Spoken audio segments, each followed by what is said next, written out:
Jay here for Stretford, Paddock. This is Gazzetta. I'm standing in for Adam McCullough this Sunday morning.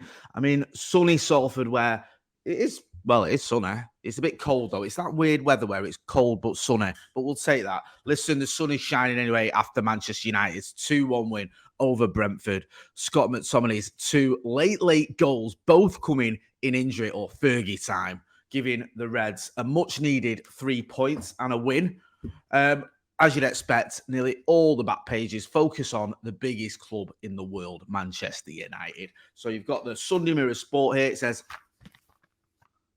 Mac the knife. There you go. A bit of a, is it Bobby Darrett who's saying that? I don't know. It says, Ten Hag sold on super sub after injury time. Double saves Reds. It says, Eric Ten Hag last night thanks his lucky stars that he didn't sell Scott McTominay after the Scots' injury time double rescued relieved United. The Reds boss admitted that he would have let their match-winning hero go in the summer if a club had stumped up the 45 million they wanted for the 26-year-old. Now, Scott McTominay was linked quite heavily, wasn't he, with a move to Newcastle and then with a move to West Ham. Neither of those happened, and thank our lucky stars, they didn't, because those two goals could prove vital for Eric Ten Hag and Manchester United to get our season going again. We've got an international break now. We're going in that international break, on the back of a win, a much-needed win. I mean, it would have been horrible. I mean, in the 92nd minute, I was gutted. I was done. I was ready to go and do something else. Forget following United. Forget all this stuff we do on the channel. Let's just find another hobby. But I mean, I'm only kidding. We never do that. But thankfully, Scott McTominay pops up, an unlikely hero, and gets the much-needed goals. And fair play to him as well, because he's kept his head down. He's got on with it. After the Bayern Munich game, I was critical of him. After the Brighton game, I was critical of him. I thought he played like a player that didn't want to be there. Certainly didn't play like that yesterday against Brentford. Gave his all. Got 2 goals. 2 well-taken goals as well. I didn't actually notice at the time how good that first goal was in terms of in controlling it and the finish. The second goal as well. Nice header. Enough power on it so that even though the keeper got a hand to it, he couldn't stop it. Really, 2 really good goals.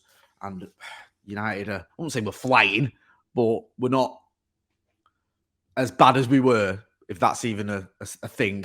Fergie time, says the back of the mail. It says here, McTominay inspired by Sir Alex and Beckham as he saves United from humiliation with 2 stoppage time goals. It says Scott McTominay came off the bench to score twice in injury time and snatch an incredible win for United over Brentford as despair turned into utter delirium at Old Trafford. McTominay revealed that he was inspired by David Beckham's new Netflix documentary and memories of United's late comebacks under Sir Alex after his heroics in the victory.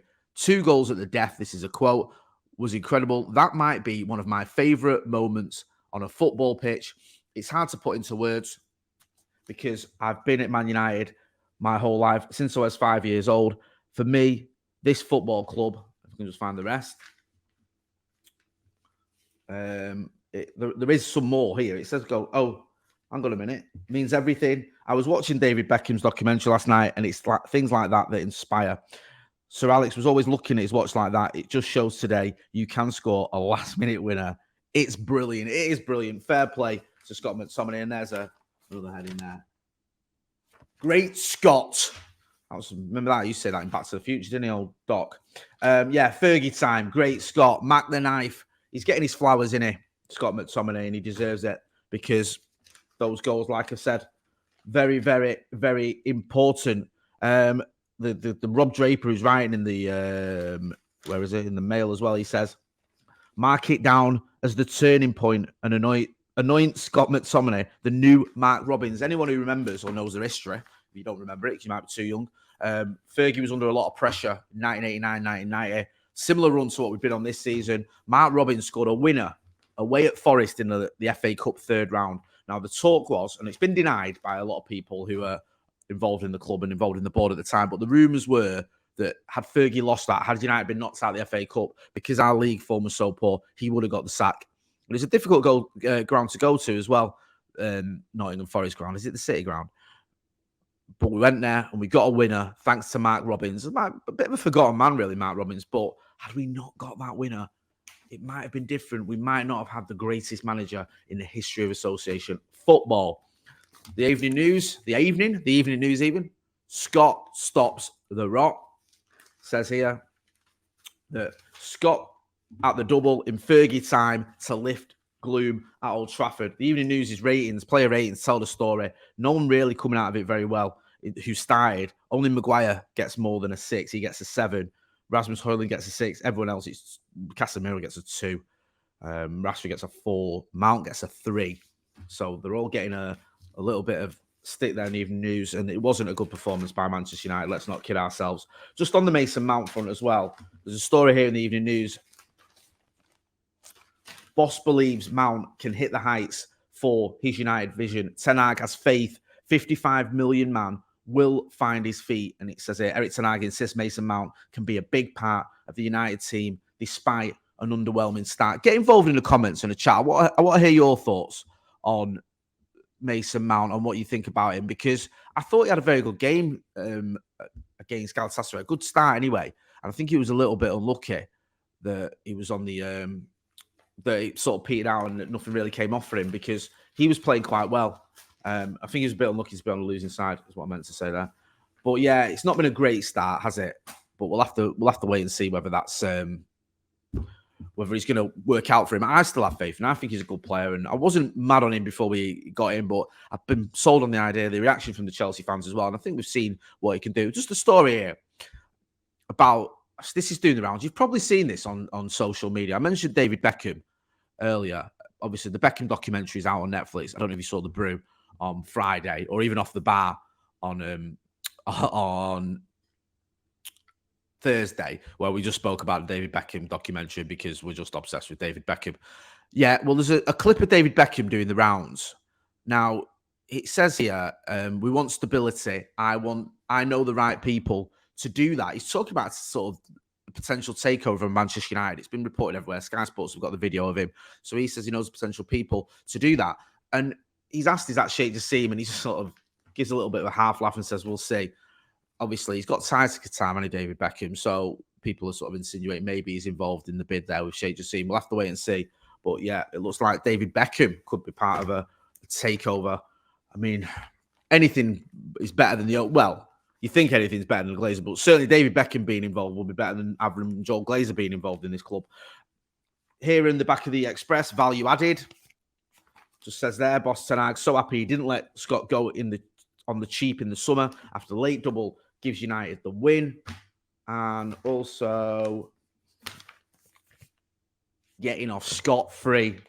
But Erik Ten Hag is after end to Hunger Games. It says, Erik Ten Hag says Scott McTominay is united in every way after the Super Subs late double nabbed a crucial win. And Ten Hag wants the victory to be a catalyst. You can find the rest of this. For a massive leap from the Old Trafford Giants after a terrible run of form, the Dutchman said, these games give fuel to the dressing room. They know how far they have to go to get results. In football, it is eat or get eaten.